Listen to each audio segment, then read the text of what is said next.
Hello there guys, welcome back, and this is this week's I Can't Witch Without, the series where I look at different elements of witchcraft that I incorporate into my practice with regularity.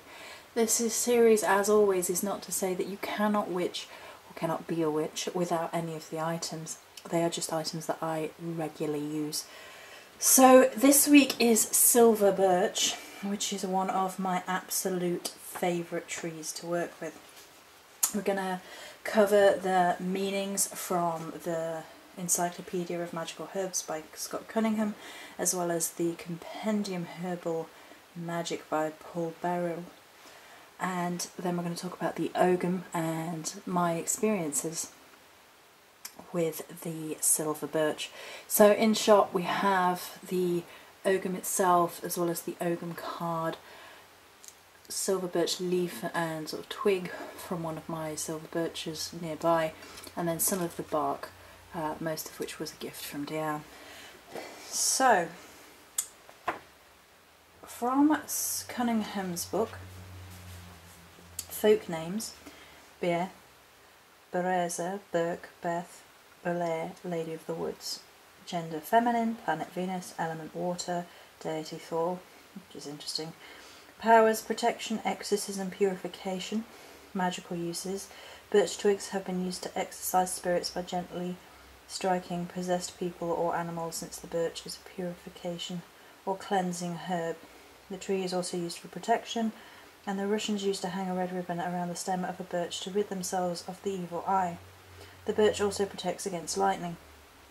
The traditional broom of the witches was made of birch twigs, and cradles were once manufactured from birch wood to help protect their charges. And as usual, the Herbal Compendium has a much more in-depth look. Sun, Venus, Capricorn, fertility herb, herb of love, herb of protection, magical herb, religious herb, invocational of Ano or Thor. Ano is a major goddess, in the pagan culture of Finland.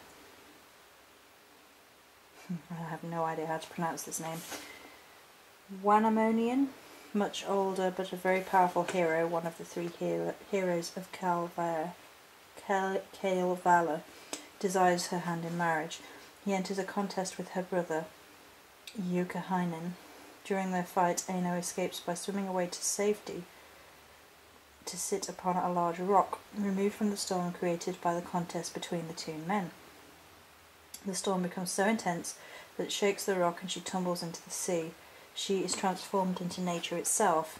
Her flesh is transformed into the fish, her blood becomes the water, her hair gives birth to the seaweed, and her ribs the willow.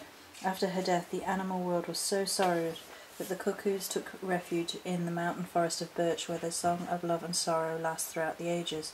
Because of this, the birch is sacred to the goddess Ano.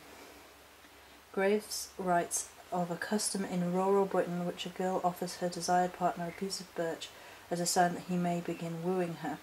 In Graves' system of finger divination, birch is used to bring him news of love. Loud the heart knocks. Birch is sacred to Thor. One is never to take the bark from this tree unless it has been kissed by Thor, stricken with his lightning. There you go. In Nordic belief. In the old lore of Siberia, it is believed that the birch is the axis upon which the universe turns, and is an intrinsic part of a shaman's journey. It may be considered a tree of life. Fraser writes in the Golden Bough, on the Thursday before Whitsunday, the Russian villagers go out into the woods, sing songs, weave garlands, and cut down a young birch tree, which they dress up in women's clothes or adorn with many coloured shreds and ribbons. After that comes a feast, at the end of which they take the dressed up birch tree, carry it home to the village with joyful dance and song, and set it up in one of the houses, where it remains as an honoured guest.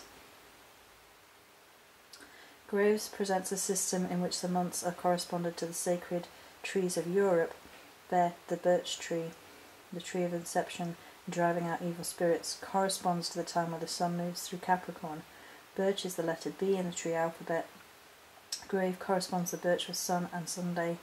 Fraser informs us that in Russia a bonfire of birch brings fertility with which to bless the flax harvest. Usage. Coleridge called the birch Lady of the Woods, and modern pagans use this tree in order to give honour to the goddess of woodlands.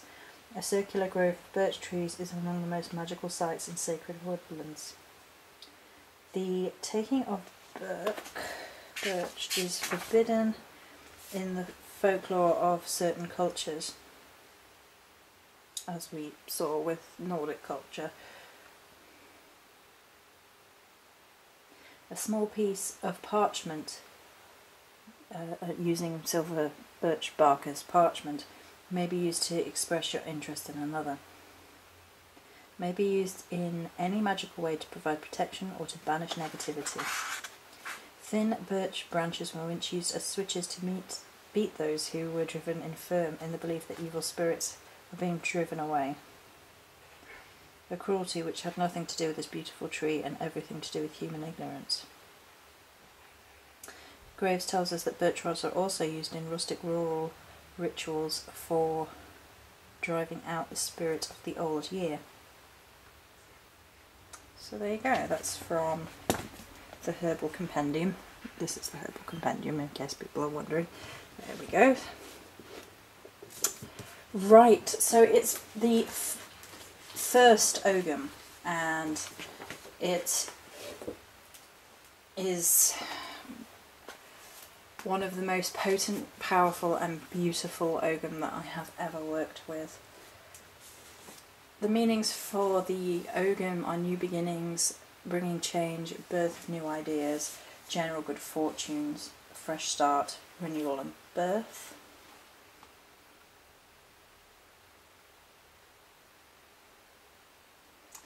The first message written in the Ogham alphabet was Bear, warning the sun god Lu of his wife's abduction, and has been associated with sun and light ever since.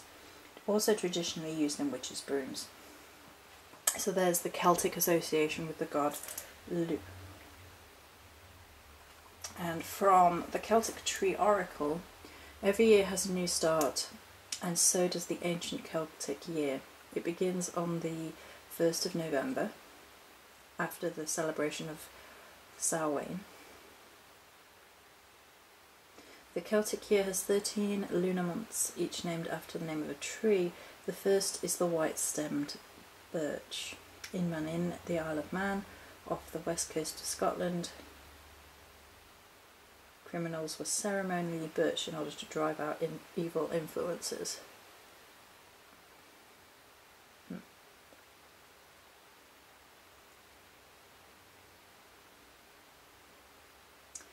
Travel must have a purpose, one that should be understood before the journey is undertaken. Okay, so those are some of the meanings of silver birch as given from a collection of books, and I prefer to start there because I think it's a really great jumping off point, and it's reference points for people who want to go and gain that information and write that information down from book related sources.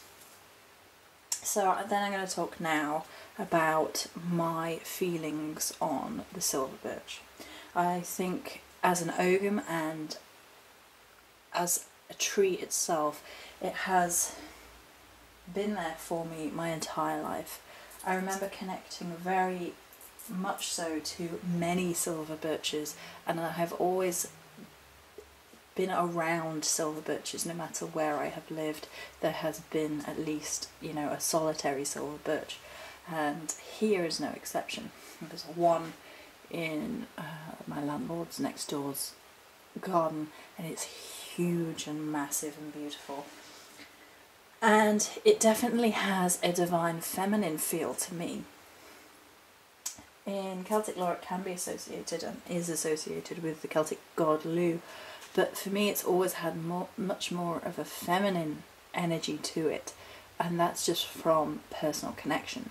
It's also the first tree and spirit of tree to show up in meditation with me, and it showed up as a female goddess type spirit, completely white with the silver birch markings, and that was incredibly moving. And I personally think Silver Birch is possibly one of the easiest tree energies to connect to. It's gentle, it's purifying, it's about beginnings, and this is why I chose it for the new moon, which is today, because it corresponds to that beautifully in my opinion. And it makes an incredible meditation at any point, but with the new moon coming as well, to visualize yourself in those sacred grove of silver birch trees. They're the most easily identifiable from the bark itself, the easiest to notice, perhaps they stand out, and that's white bark also speaks to us of purity and purification and purity of purpose. And at this time of the year as well, in the northern hemisphere, when we're moving into winter and moving into a time when snow is a possibility and that whiteness comes back into the world in nature, at least, silver birch seems to stand out. And I think that's possibly why it's been given the month it's been given, which is in January, I believe. And it's because it's so prominent even at the best of times, but in winter it's really identifiable when the trees have lost their leaves, because it still has this incredible bark which really does stand out.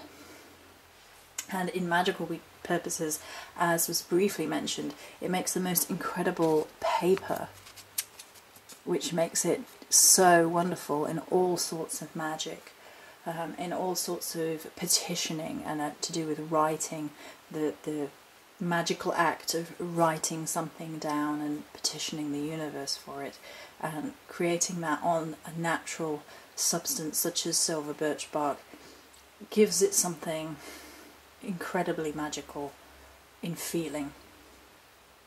These are only my opinions, of course, it may not resonate with everybody, but it really does take me to a divine feminine energy, a place of divine feminine energy, of protection, of purification, of beginning again, of renewal, of letting things go that no longer serve. It's one of my favourite Ogham to work with in terms of magical energies and spell work and things. It's just such a, almost a simple but strong energy, purifying. It just gets rid of anything funky and nasty, and it's just a really great energy to invoke and work with. So that's going to be it for this video. I hope this was helpful. Any questions, pop them down below. Many blessings.